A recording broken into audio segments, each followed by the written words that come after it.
Hey everyone, Scott here to discuss the Texas Chainsaw Massacre from 2003, starring Jessica Biel, Jonathan Tucker, Erica Learson, I don't know if I'm saying that right, Mike Volger, Eric Balfour, Andrew Bernarski, Arlie Ermy, and David Dorfman, and directed by Marcus Nispel. Now, I didn't see this in theaters, but I did see it when it was newly on video. And what do I think of it? Let's get into it. We start with police footage from the 1970s, which was not the way to go, as we pick up in 1973 with Erin, played by Jessica Biel, Kemper, played by Eric Balfour, Pepper, played by Erica Learson, Morgan, played by Jonathan Tucker, and Andy, played by Mike Vogel, drive through Texas to get some weed from Mexico until they encounter a hitchhiker who's seen too much death, and Erin and Pepper give her a ride as she's frightened to death to the point she shoots herself while in the car in the back seat with the gun. And the movie starts to sort of pique my interest, as I don't care for the characters, including Erin, as Jessica Biel is attractive, but her character arc is pretty bad here, and I didn't really care whether any of them lived or died.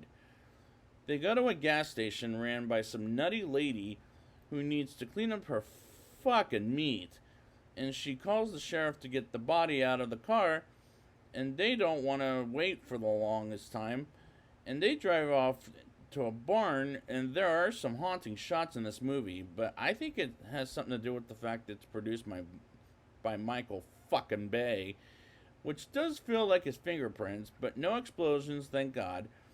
But there is the shots and staring down at Jessica Biel's blue jeans, which feels kind of perverted.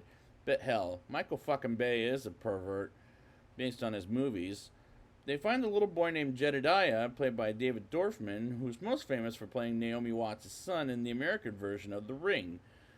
But I like how freaky he looks with his teeth and his hairdo, and he tells them about a house with which Erin and Kemper go to while Pepper and Morgan and Andy are encountered by Sheriff Hoyt, played by Arlie Ermy, who's playing a typical Arlie Ermy in my opinion. But meanwhile, Erin goes to the house while Kemper stays outside the house and calls the sheriff's office, and she finishes and puts an old man back on his wheelchair.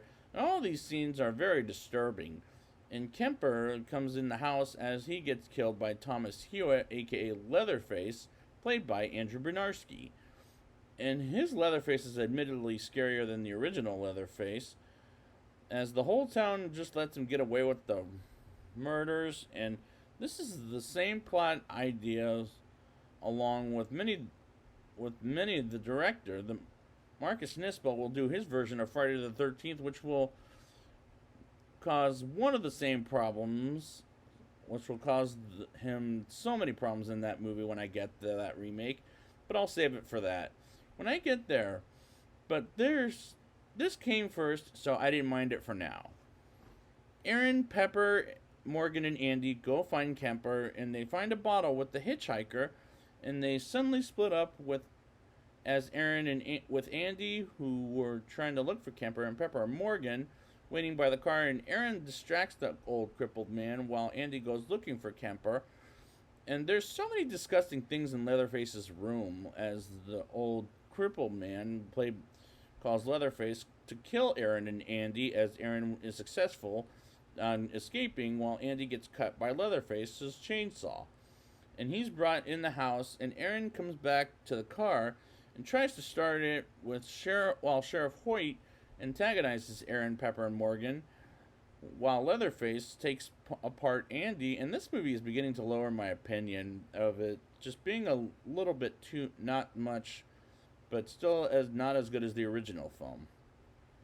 Morgan gets arrested by Sheriff Hoyt because he almost killed him, but he puts him in the back seat, as Erin and Pepper just lets him go as Hoyt hits Morgan with the glass bottle, and he takes Morgan out of the car and beats him up and puts him inside a house.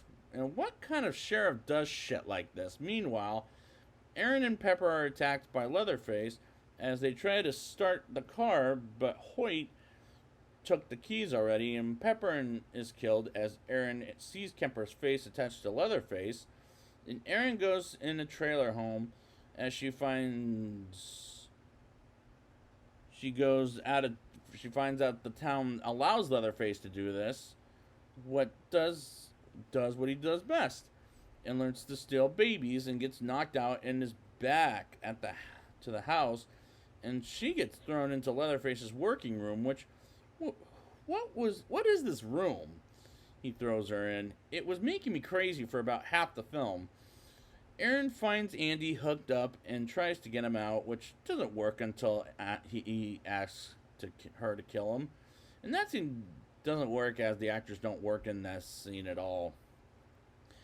Aaron finds Morgan as Leatherface, comes down after Jedediah shows them the way out, and they escape to a house where the Leatherface follows them, or they hide from Leatherface as some rats climb on Aaron, and Leatherface finds her and almost kills her. Until Morgan jumps on him, hooks him up and kills him, and Leatherface continues to go after Aaron as she manages to escape and to find Blair's meat factory, which I think will explain a bit more about the next movie. Maybe. I'm not 100% sure. Leatherface finds Aaron there, and she goes hiding in the meat until they go to the locker room to hide in the locker, and she calls him out in the locker, and as she comes out and cuts Leatherface's arm off, which was fucking brutal, and Aaron one last time escapes to go to a truck for a ride to go back to the house, and as she gets out and she grabs the stolen baby, and Aaron hotwires a car to get away from the family as well as Leatherface, and we end with the footage in black and white with Leatherface chopping people up, and people are still getting killed after the events of this movie. And as a climax, I've seen that in the original, so this is nothing special in my opinion. Now it's time for the rating. I'll give this movie a 5.1 out of 10. I don't care for the characters, but there are some haunting shots.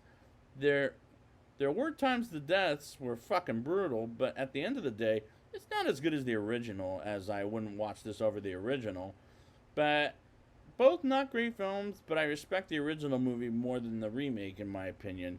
So I'd like to thank you guys for joining me, and next time I will be back with Texas Chainsaw Massacre, the beginning. And until next time...